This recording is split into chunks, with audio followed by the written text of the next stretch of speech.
A new week is upon us, and the Ebola crisis continues across the country, now causing sweeping changes from D.C. to our local hospitals. This is CBS 12 News at 11. Well, we continue to track the latest developments on Ebola. Right now, the Centers for Disease Control and Prevention finalizing its revised Ebola protocol. This after two nurses at a Dallas hospital got the deadly virus because skin was exposed while caring for America's first Ebola patient, Thomas Duncan, who later died. Now, becoming prepared for what might come next is priority. It's not time to panic. We have time, I think, to get the training. Betsy Marville represents 5,000 Florida nurses for the United Healthcare Workers Union. She's frank when asked if someone with Ebola walked into our area hospitals right now.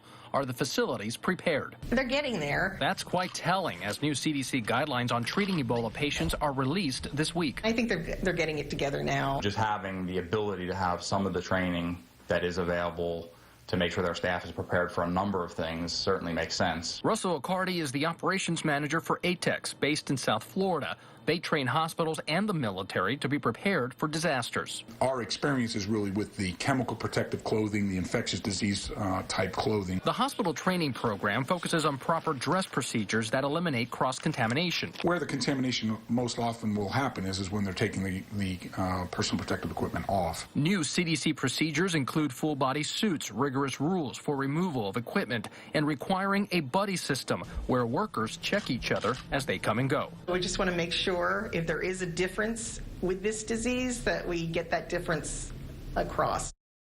CDC health officials are set to hold a conference call with Florida hospitals tomorrow afternoon on Ebola preparedness and training. Well, the Pentagon will now be part of this Ebola response. The Defense Secretary ordered the creation of a new military medical unit. If needed, this team, made up of 30 people, including 5 doctors and 20 critical care nurses, will be trained in infectious diseases. They can deploy anywhere in the U.S. within 72 hours. Meantime, in Texas, a 21-day quarantine ending for family and friends of Thomas Duncan. The Liberian national died on October 8th at the age of 42.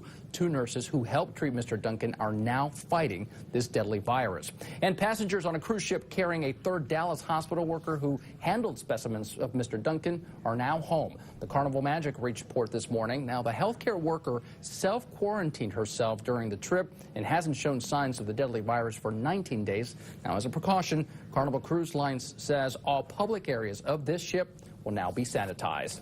But we have complete coverage of the Ebola virus in the U.S. on air and online, from travel concerns to symptoms. Just head to CBS12.com/Ebola.